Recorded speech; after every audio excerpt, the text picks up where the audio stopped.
there, it's Charlotte Thornton, the career mentor for actors. And today I thought I'd talk about hair and your brand. Yes, might have gone a little bit copper, fancied a bit of a change. And for those of you who know, I started out fair-haired, and then around 30, I went brunette. And now I'm just trying a bit of redhead because I crave variety. It's something about being an actor, I think, that makes us crave variety and playing different parts and reinvention. I like to reinvent myself.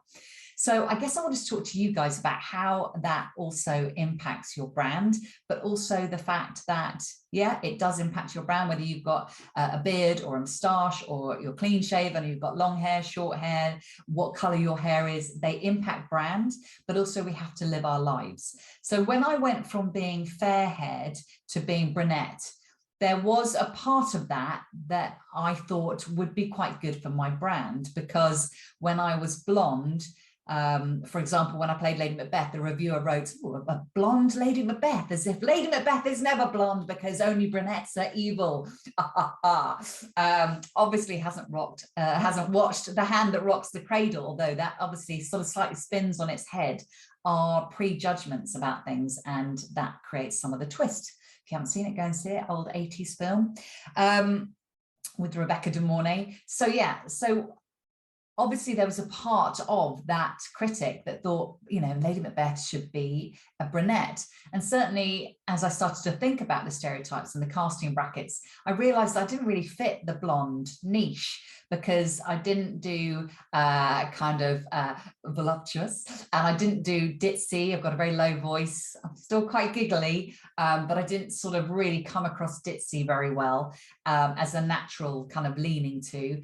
And also I've got a very low voice. So even as a singer, you know, I wasn't very sort of Sandra Dee. And so as I could see what my hair looked like dark a little bit when it was wet, I thought, yeah, it might be fun to go brunette. But I didn't just go because I thought it would help my branding. I did it also because I thought it'd be a fun thing to do, you know, turn 30 and change myself.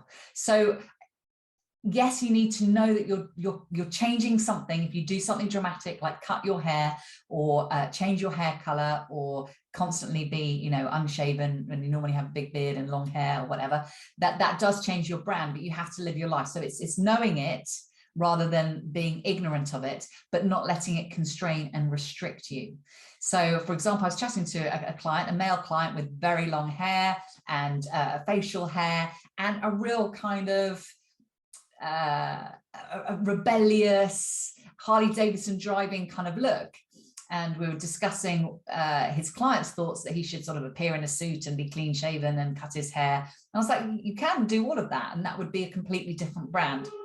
So it's not that you can't do that, but if who you like to be in your spare time is long-haired and with a big beard, why change all that to be an actor when that actually could be a niche, a USP for you? So when we are in a niche, it can feel like, yeah, but there'll be fewer roles for the long-haired, beardy guy.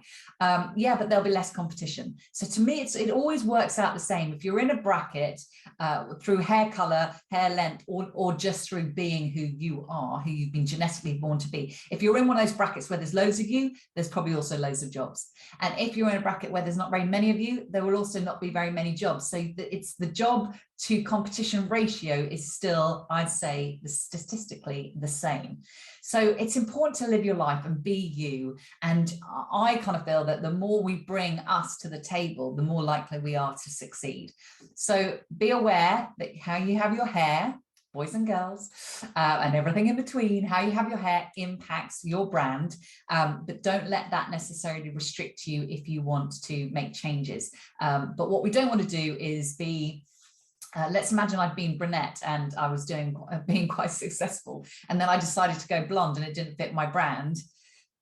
I would have to weigh up how much I wanted that for my personal life if it was going to possibly cost me work by making my brand less clear in my acting life. So it's just to weigh it up. Like I said at the beginning, it's not about obeying any rules. It's just about knowing what has impact so that you can make educated decisions. So that's it. That's it. Brand and hair. And I will see you next week. Have a good one. Bye. Oh, I always forget to say, like, subscribe, share this video. Must get my marketing better. See you. Bye.